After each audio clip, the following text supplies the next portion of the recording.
एक जो तस्वीर हम लोगों को झंझोड़ती रहेगी, हमारी अंतरात्मा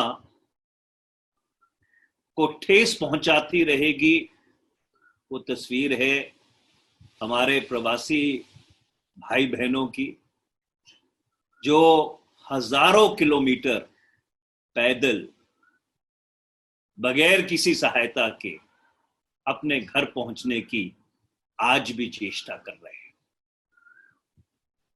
और हमें तो ये बात समझ ही नहीं आती कि ये सरकार या तो वास्तविकता से पूरी तरह से अलोप है या वास्तविकता को देखना नहीं चाहती।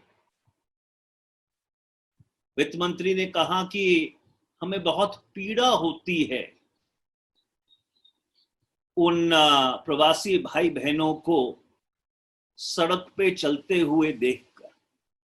तो हम पूछना चाहते हैं कि उस पीड़ा का आप कर क्या रहे हैं?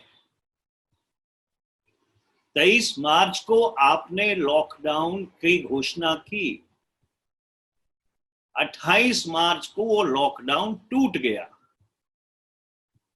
लाखों लोग अपने घर के लिए पैदल निकल गए, आपने उनको रोका, कैंपों में रखा, क्लोरीन से नहलवाया और उसके बाद उनको फिर सड़क पे छोड़ दिया कि जाइए बूझिए।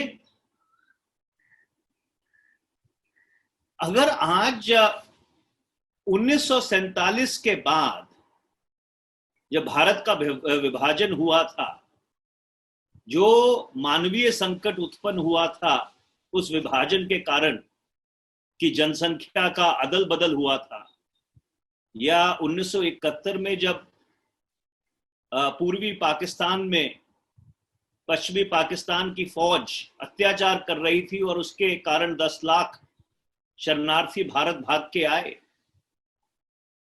उसके बाद ये सबसे बड़ी मानवीय आपदा है, ह्यूमैनिटेरियन डिजास्टर है, जिसको इस सरकार ने प्रायोजित किया है। तो पहला आपका उत्तरदायित्व तो ये नहीं बनता था कि आप देश को ये बताते कि वो जो लोग चल के अपने घर पहुंचने की कोशिश कर रहे हैं, उनके लिए आप क्या कर रहे हैं? उनके लिए आप बसों की व्यवस्था क्यों नहीं करते? राज्य सरकारों के पास हजारों की तादाद में बसें हैं, उन बसों का आप इस्तेमाल क्यों नहीं करते? ये जो पैदल लोग चल रहे हैं, इनको सुरक्षित अपने घर तक पहुंचाने के लिए। वित्त मंत्री जी ने कहा कि देश में 8 करोड़ माइग्रेंट लेबरर्स हैं। 8 करोड़ नहीं है, 2011 के सेंसस के आंकड़े के हिसाब से 11 करोड़ है, और उसमें से 4.5 करोड़ लोग इंटरस्टेट माइग्रेंट्स हैं। और 2011 से लेकर 2020 तक वो आंकड़ा शायद दुगना हो गया होगा। वित्त मंत्री जी ने कहा कि हमने इतनी रेलगाड़ियां चलाई, 10 लाख लोगों को हमने घर तक पहुंचाया।